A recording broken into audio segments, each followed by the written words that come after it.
And my question is regarding digital currency. We've seen recently in the last few days that China has proposed creating their own digital currency. And I was wondering how much of a threat is that to the dollar, to the dollar and its dominance of world markets? And if it is a threat, what can we do about it?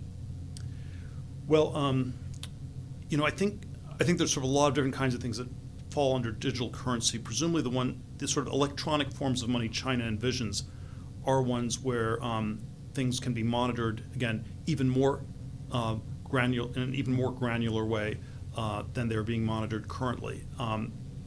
The geopolitical thing I sort of wonder about is always that the U.S. dollar is a reserve currency of the world. There are some things about that are good for the U.S., some things that are more problematic. From China's point of view, they want to get they don't like the U.S. having this reserve currency because it gives us a lot of leverage over Iranian oil supply chains and all sorts of things like that. They don't want the renminbi to become a reserve currency because then you have to open your capital account and you have to do all sorts of things that they really don't want to do. I think the euro you could think of as was in part a Chinese weapon against the dollar. It didn't. The last decade it hasn't quite worked out that way, but that was China would have liked to see two reserve currencies like the euro. And even though I'm sort of a pro-crypto, pro-Bitcoin maximalist person, I do wonder whether at this point Bitcoin is also should also be thought in part as a Chinese financial weapon against the U.S., where it threatens fiat money, but it especially threatens the U.S. dollar, and China wants to do things to weaken it. So it's sort of China is long Bitcoin, and perhaps from a geopolitical perspective, the U.S. should be a little bit be asking some tougher questions about exactly how that works. But some internal stable coin in China, that's not a real cryptocurrency. That's just some sort of totalitarian measuring device. Venmo for the communist. Yes. Mr. Secretary, are you going to comment on that? That story made the front page of the Journal this morning, or Mr. Ambassador, about China wanting to start their own Bitcoin. What do you think about that?